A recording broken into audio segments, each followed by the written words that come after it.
Hey,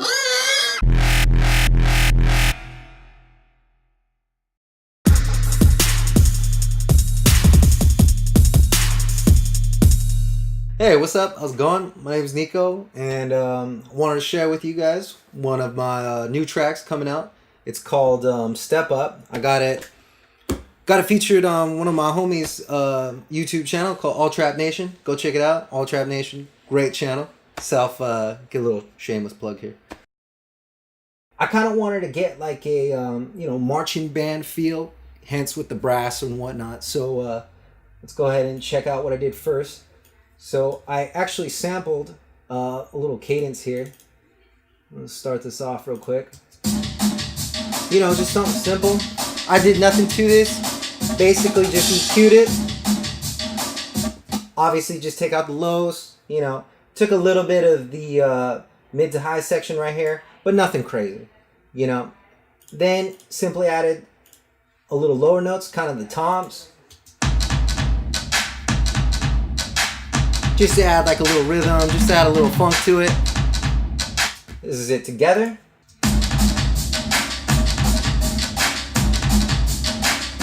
Just kind of like trying to build up the momentum one up. Kind of moved into the little uplift section here. Added a little trap snare.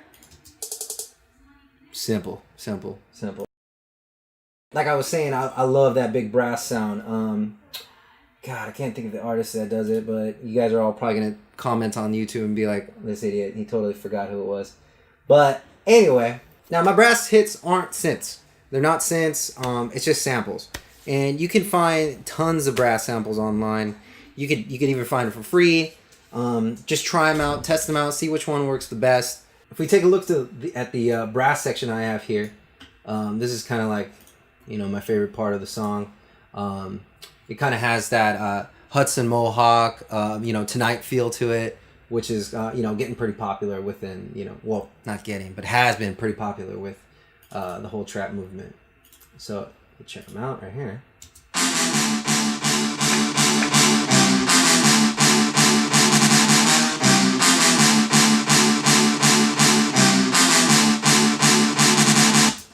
So what I did basically is I got a few samples here. Where I got this sample pack where I got this sample in particular was off of a sample pack called Magic's, and this one's called it's off of Hip Hop 12. So if you guys have this one, go ahead and check it out. Magic's, they make really good stuff, so you guys can check that out if you'd like. But we have a few brass sections here. Some are multi-layered samples, and then each one is EQ'd differently to hopefully make the highs prominent, the lows prominent, and the mids. And just give some variability to it and give it some width. And I actually added a little VST here, or audio unit, however you like to call it. Guys, I don't know if you guys are familiar with, I'm sure you are, but Alloy, it's part of the I can't even think which program it's part of, but basically this is a really cool little tool. It's got some really nice neat little presets for the EQs and whatnot. It kind of just, this one basically just pumps up the highs. It kind of messes with the exciter and whatnot, but basically just added that. So I'll have you guys listen to that.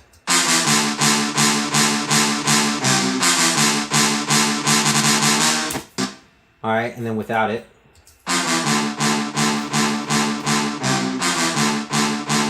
So nothing too much, but it just helps highlight the highs, brings out that little more excitement, and hopefully gets you moving, gets you shaking. Basically, what I like to do generally, I got a few VSTs in here, a few plugins, whatnot. Some of my favorites, all-time favorites, is Native Instruments. They get me, I guess you could say. But Massive is obviously a good one. I don't delve too much into Contact. Contact is great, especially if you know how to use it. I don't know how to necessarily use it. I just stick to more of the basics, using Sampler and Ableton, which seems to work out pretty well for me. It's pretty easy to use. It's pretty intuitive, as you would say. Another one I like to use is actually Absinthe. Now, Absinthe is really cool. I can pop that out. Let's pop that out really quick. Absinthe is really cool for a lot of like atmosphere. I mean, it's almost in the name, but almost for its like really cool atmospheric, crazy like orchestral sounds. Just out of this world kind of stuff. And like that's nuts. That's crazy. But what I like to do with Absinthe is not necessarily use their synths per se as like a lead or whatnot, but you can make really cool risers out of it. Can't go wrong with Nexus, of course. Always a go-to. Really easy to use and whatnot. But if you want to, it's another cool thing. A lot of people use Nexus, but if you want to get a little further into like designing synthesizers and whatnot, Reason is really, really cool. As you can see in the commentator, I have some already pre-made synths, but you guys can get an idea. Reason users understand this more than I do, but you could get inside here and mess with all kinds of junk. You could use the Nexus if you want to use a real quick synth. You want the exact sound. You know what you're looking for. Grab the Nexus. Use the Nexus. Who cares? Nobody cares. But if you really want to try something new and maybe mess with the sound that's been originally played, or screw around with it, this is perfect. And especially if you want to do festival trap. This is probably like the way to go. You want to go in here, create some crazy new big room sound. I would really suggest going with messing around with Reason. And Reason can get rewired into Ableton fairly quickly. Very easy. One thing that I've learned that has been pretty useful, especially for effects, is in Ableton it has these things called the return tracks. And this is really neat because you can add it's usually, for reverbs or delays, whatnot. But you can add reverbs, and then you can have so as you can tell, there's like a reverb on it. This is it dry, and of course I have positions ever so slightly that they are actually almost following each other each hit. But what I like to do is add, again, going back to the return track, is you can have the sound send its signal into the return track, and then in here you could have the reverb wet 100%. So now you can actually control the volume of your effect a little bit more easily than, say, having just the reverb unit right here. You get the full sound of the original sound, whatever it is. You get the full picture of it, right? Whoops. So there's like a bus. It's like busting it out to... Right. Thank you for helping with that. Yeah, exactly. Just busting it out. And that's just a nice little trick. You get the full, especially in trap, you want that big, snap of the snare or the clap or whatever you're using. And that's a really nice, easy way to get the strong hit with, some dimension to it. Most hip hop tracks, obviously you want to cut out everything below, like 26 hertz. You don't need it. It's not useful. You can also cut out the highs.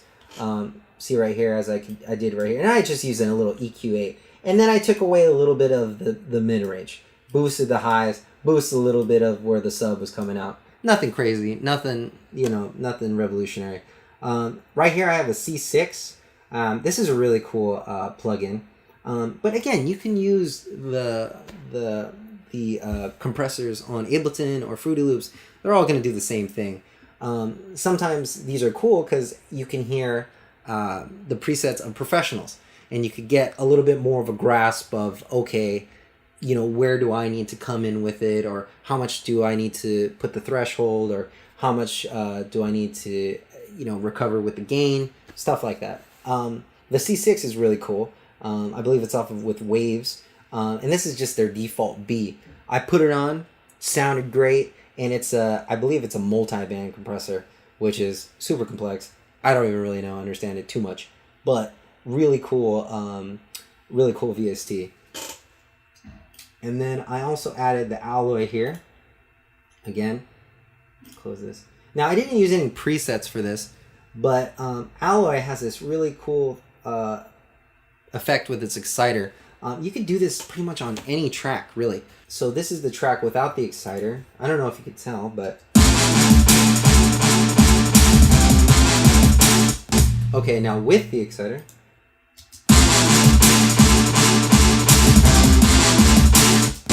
Not a huge difference, but basically what you can do is you're adding slight distortion to the mid-range, and you're adding distortion to the high frequencies.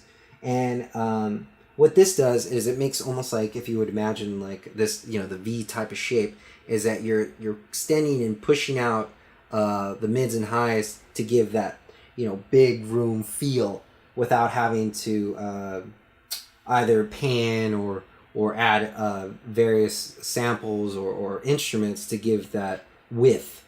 And then of course you got your ozone here. Now some people consider this the cheating of mastering, and that's probably because it is. Here I have the equalizer going, nothing crazy on that. Got the maximizer, nothing too much there. And then all I really did is added a little bit of that harmonic exciter just to give it that little extra brightness. So if you hear it without, and then with, again, everything's really slight. Once you don't want to, once you're doing your mastering stuff, as you've probably been told millions and millions of times, is just everything subtle is going to be much better. So again, just little subtle edits, little subtle maximizer. Again, the real power is coming in from the compressor. This is just giving it that little extra oomph. Hey, what's up? This is Nico from the Beat Kidz, and you guys are watching Hog Blog. Right now, we just went over our new track called Step Up. Go ahead and check it out. Coming up it's on YouTube, it's on SoundCloud, and make sure to stay tuned for Hog Blog.